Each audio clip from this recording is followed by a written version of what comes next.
Good afternoon, ladies and gentlemen. The following presentation is presented and narrated by Cadet Himang Vyas, 10 Rajasthan Battalion, MLV Shramjeevi College, Udaipur. The fundamentals of Indian economy.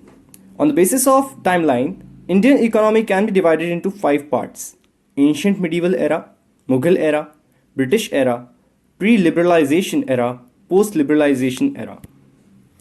Ancient medieval era. This period is called the golden period for Indian economy.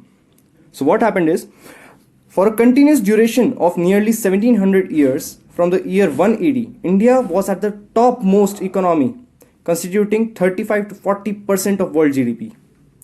The citizens of Indus Valley Civilization, a permanent settlement that flourished between 2800 BC and 1800 BC, practiced agriculture, domesticated animals, used uniform weights and measures, made tools and weapons, and traded with other cities. Evidence of well-planned streets, a drainage system, and water supply reveals their knowledge of urban planning, which included the first known urban sanitation systems and the existence of a form of municipal government, जो कि काफ़ी modern बात है देखा जाए तो. Mughal era, 1526 to 1793. The Indian economy was large and prosperous under the Mughal Empire up until the 18th century. Sean Herkin estimates China and India may have accounted for 60 to 70% of world GDP in 17th century. The Mughal economy functioned on an elaborate system of coined currency, land revenue and trade. Gold, silver, copper coins were used by royal mints which functioned on the basis of free coinage. यानी सिक्कों का use होता था उस time पे. 64% of Indian workforce was in primary sector, including agriculture, while 36% of workforce was in secondary and tertiary sector, which is higher than in Europe, where 65 to 90% of its workforce were in agriculture in 1700 and 65 to 75% were in agriculture in 1750. So primary, secondary, tertiary, these are different types of employment. I will explain it further in the next slides. British era, 1793 to 1947. India's share of world income collapsed from 22.6% in 1700, almost equal to Europe's share of 23.3% at that time, to as low as 3.8% in 1952. Indeed, at the beginning of the 20th century, the brightest jewel in the British crown was the poorest country in the world in the terms of per capita income. Said by whom? Former Prime Minister Dr. Manmohan Singh. India's share of global industrial output declined from 25% in 1750 down to 2% in 1900. At the same time, the United Kingdom's share of world economy rose from 2.9% in 1700 up to 9% in 1870. India served both a significant supplier of raw goods to British manufacturer and a large captive market for British manufactured goods. This was a tragic period in Indian history. Pre-liberalization era. Democratic policy intended towards protectionism with a strong emphasis on import substitution, industrialization, economic intervention, a large government-run public sector, business regulation, and a central planning, while trade and foreign investment policies were relatively liberal. यानी basically एक socialist model अपनाया था हमने, जो कि Soviet union से काफ़ी resemble करता था. बेसिकली लोगों को हमें प्रोटेक्ट करना था. This was more about a protectionist policy towards people, not the company. Since 1965, the use of high-yielding variety of seeds, increased fertilizers, and improved irrigation facilities collectively contributed to the Green Revolution in India. Green Revolution आया, which was a very good thing, which improved the condition of agriculture. However, it has also been criticized as an unsustainable effort, resulting in growth of capitalistic farming, ignoring the institutional reforms and widening income disparities. तो क्या हुआ? HIV seed जो खरीद सकता था उसने खरीद लिया, ज़्यादा पैसे थे उसके पास में, वो खरीद सकता था. But what about the poor farmer? उनका क्या? इसकी वजह से इनकम गैप बढ़ता गया, which caused greater problems in future. I cannot decide how much to borrow, what shares to issue, at what price, what wages and bonus to pay, and what dividend to give. I even need the government's permission for the salary I pay to the senior executive. Industrialist GRD Tata ने ये बात कही 1969 में. इससे हम समझ सकते हैं कितना ज़्यादा सोशलिस्ट मॉडल हो चुका था. कंपनीज के पास ज़रा सा भी फ्रीडम नहीं था एक्ट करने के लिए. इस वजह से फॉरेन कंपनीज का इन्वेस्टमेंट भी काफ़ी लो था. But this was in order to progress in a protectionist policy. ये सोवियत यूनियन का स्टाइल था जो कि उस समय के हमारे लीडर्स को लगा था कि हमारे काफ़ी ज़्यादा काम आएगा, काफ़ी ज़्यादा हमारी मदद करेगा. बट एक पॉइंट आया जब हमें लगा कि नहीं, we need to change this. अब वो पॉइंट आएगा. 1991 Narasimha Rao government including finance minister doctor Manmohan Singh initiated economic reforms. The reforms did away with the license raj, reduced tariffs, interest rates, and ended many public monopolies, allowing automatic approval of foreign direct investment in many sectors. By the turn of 21st century, India had progressed towards a free market economy with a substantial reduction in state control of economy and increased financial liberalization. This has been accompanied by increases in life expectancy, literacy rate, food security, although urban residents have been benefited more than the rural resident. तो यहाँ भी एक income gap सा हमें दिखा, एक social dividend दिखा, but improvement हुआ, डेफिनेटली हुआ. India experienced high growth rate averaging 9% from 2003 to 2007. Growth then moderated in 2008 due to the global financial crisis. Starting in 2012, India entered a period of reduced growth, which slowed to 5.6%. Other economic problems also became apparent. A plunging economic rupee, a persistent high current account deficit, and a slow industrial growth. However, recovery and growth are apparent. Given all, India is often seen by most economists as a rising economic superpower, which will play a major role in the 21st century global economy. Structure of Indian economy. इसमें employment देखें, सबसे ज़्यादा employment हमारे यहाँ पे मिलता है 53% हमारे एग्रीकल्चर में, जो कि काफ़ी बड़ा है. कोई भी सेक्टर देखिए, कोई भी वर्ल्ड इकोनॉमी देखिए, अगर एक डेवलपिंग या डेवलप्ड मार्केट होता है वहाँ पे मोस्टली टर्शरी सेक्टर में ज़्यादा एम्प्लॉयमेंट होता है, लेकिन हमारे यहाँ पे प्राइमरी है.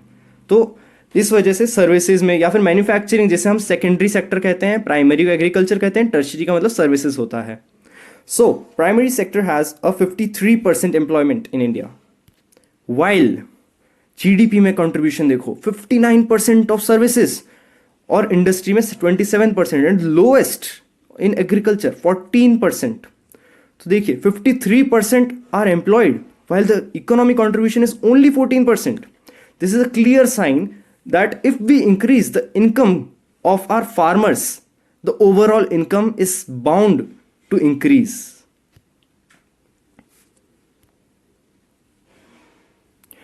अब इंपोर्ट इंडिया क्या करता है?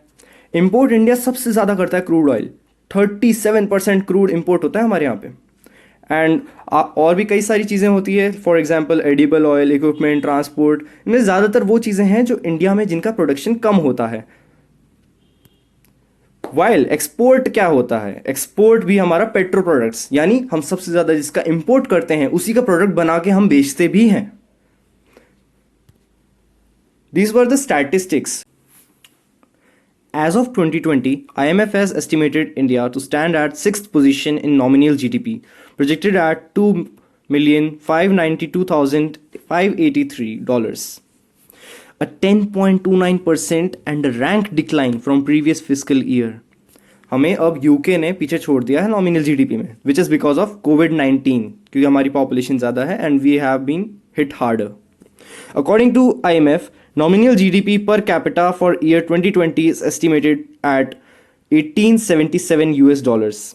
इसे हम मंथली देखें तो 11,568 रुपीज़ पर मंथ हमारे एक एवरेज इंडियन की सैलरी होती है, which is 142nd rank in the world. At the time of presenting, $1 US is equal to 73.96 rupees. Fiscal deficit, जिसे राजकोषीय घाटा कहते हैं. Fiscal deficit occurs due to an increase in the government expenditure for a decrease in the revenue earned.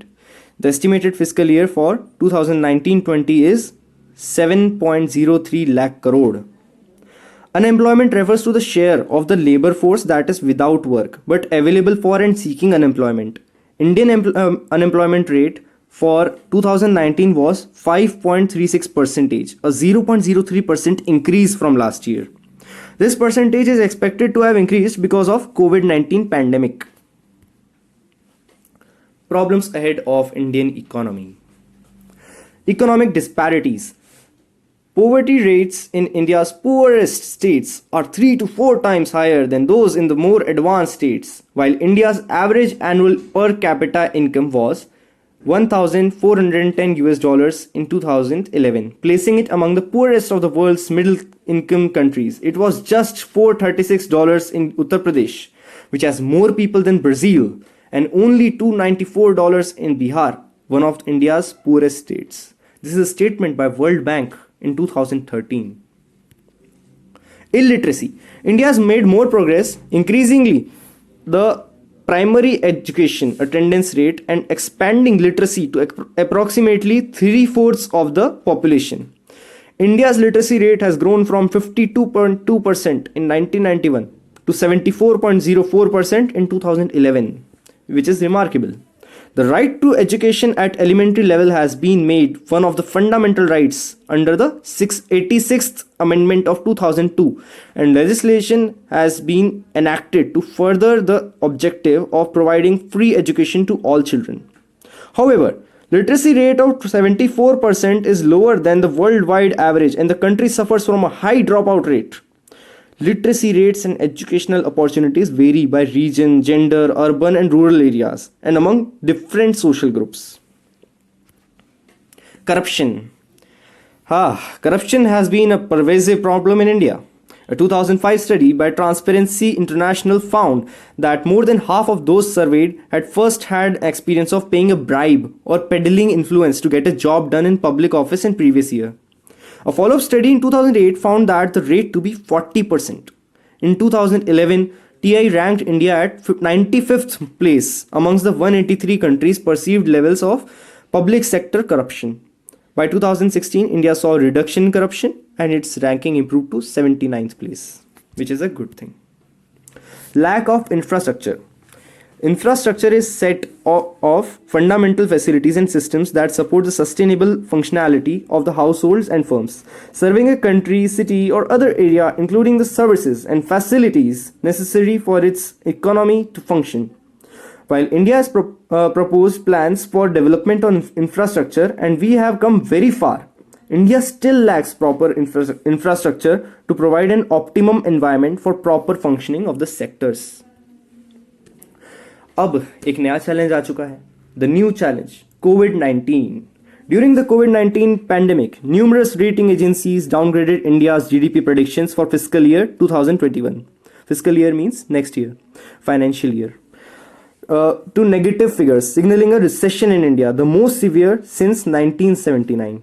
At the time of giving this presentation, that is 1 December 2020, India has officially entered into recession along with multiple countries around the globe.